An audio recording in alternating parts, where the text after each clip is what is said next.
শাশুড়ির কবরের সামনে দাঁড়িয়ে এক পুত্রবধূর অভিযোগ।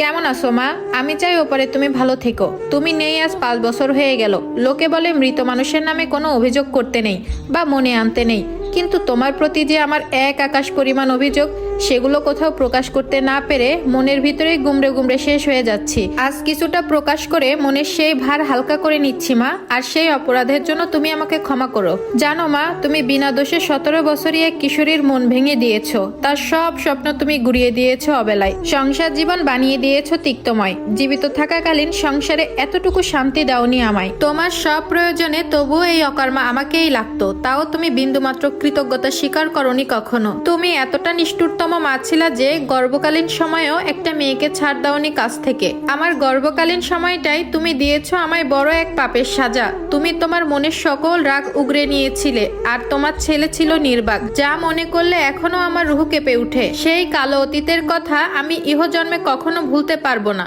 জানো মা, আমি সবসময় তোমার ভালোবাসা পাওয়ার জন্য ব্যাকুল হয়ে থাকতাম, কারণ তোমার ভালোবাসা পেলেই বুঝি তোমার ছেলের ভালোবাসা পাবো। এটাই সবসময় আমার মাথায় ঘুরতো। কিন্তু হায় আফসোস, তোমার ভালোবাসা পাওয়া আমার কাছে শেয়ালের আঙুর ফল হয়েই রয়ে গেল।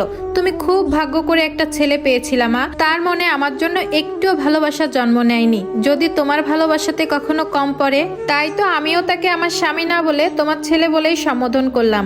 আমি মনে করি সে একটা মেরুদণ্ডহীন কাপুরুষ, যে কখনো কারো স্বামী হওয়ার যোগ্যতা রাখে না। এরা শুধুমাত্র মা ভক্ত ছেলে হয়েই থাকে। চিন্তা করো না মা, তোমার অনুপস্থিতিতে সে আমাদের ভালোবেসে তোমায় ভুলে যায়নি। তোমার কথা মনে করে এখনো সে খুব কাঁদে, প্রতি কথাই তোমাকে মিস করে। তুমি তো খুশি মা? এবার আমি কেমন আছি শুনবে না মা? শুনো তবে। আমি ভালো আছি মা, তুমিহীন আমি ভীষণ ভালো আছি। আমি এও জানি এই কথা বলার পর আমি সমাজের সবচেয়ে বেশি ঘৃণিত পুত্রবধূ হব। তবুও বলবো, তোমার মৃত্যুর পর থেকে আমি ভীষণ ভালো আছি। তোমার মৃত্যুর কয়েকদিন পরেই আমি জবটা ছেড়ে দিয়েছি। জানো মা, তুমি চলে যাওয়ার বছর খানিক পরেই আমার একটা ছেলে হয়েছে।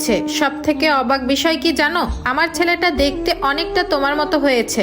অনেক প্রার্থনার ফল আমার এই ছেলে। আমি প্রতিদিন সৃষ্টিকর্তার নিকট এই ছেলের জন্য মাথা ঠুকেছি। কারণ কি জানো মা, আমিও ছেলেকে মানুষের মতো মানুষ করব। তাকে অন্ধভক্ত না বানিয়ে ঠিককে ঠিক আর ভুলকে ভুল বলা শিখাবো। তাকে শুধু ভালো সন্তান নয়, কি করে ভালো স্বামী ও ভালো বন্ধু হতে হয় তাও শিখাবো, যাতে আমার মৃত্যুর পর কারো কাছে আমার নামে কোনো অভিযোগ না থাকে। আমি আমার সন্তানদের আদর্শ মানুষ বানাবো। আমার জন্য দোয়া করো মা, আমি যেন আমার উদ্দেশ্য সফল হতে পারি। সবশেষে এটাই বলবো, তুমিও খুব ভালো থেকো মা। আমার কথা একদমই ভেবো না মা, তুমিহীনা আমিও খুব ভালো থাকবো। এখন জানো মা, আমার আর দম বন্ধ হয়ে শ্বাসকষ্ট হয় না আমার। এখন চাইলেই যখন তখন প্রাণ ভরে শ্বাস নেওয়া যায়। মুক্ত আকাশে পাখির মতো উড়ে বেড়ানো যায়। 3 বেলা ঘুমের সময়, খাওয়ার সময় আমার এখন আর কোনো বঞ্চনা শুনতে হয় না। তুমিহীনা কারাগার থেকে এক মুক্ত কয়াদি পেয়েছি। বিশ্বাস করো মা, তুমি বেঁচে থাকতে আমার সাথে যা যা করেছো, আজ পর্যন্ত আমি কখনো কাউকে কিচ্ছুটা বলিনি। বলবোই বা কেন মা? আমি তো তোমাকে নিজের মাই মনে করতাম, আর তুমি আমাকে সব সময় গরিবের মেয়ে বলেই অবহেলা করতা। জানো মা, তোমার করা পুরনো সেই অপরাধগুলো যদি এখনো আমি মনে করি, স্বপ্নতেও কেঁপে উঠি। কতটা নিষ্ঠুরভাবে তুমি আমাকে যন্ত্রণা দিয়েছো।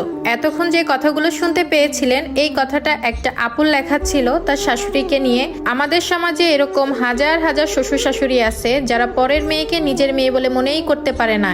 অনেক শ্বশুর বাড়ি আছে একটা মেয়েকে শারীরিক মানসিক অনেকভাবে কষ্ট দেয়, সাথে যদি তার স্বামীটা এরকম অন্ধভক্ত হয় তাহলে তো কথাই নেই। এই স্টোরিটা থেকে আমাদের এতটুকু বোঝা উচিত, বেঁচে থাকাকালীন আমরা কারোর সাথে এতটুকু অপরাধ করব না যাতে করে আমাদের নামে অনেক অনেক অভিযোগ জমা হয়ে যায়।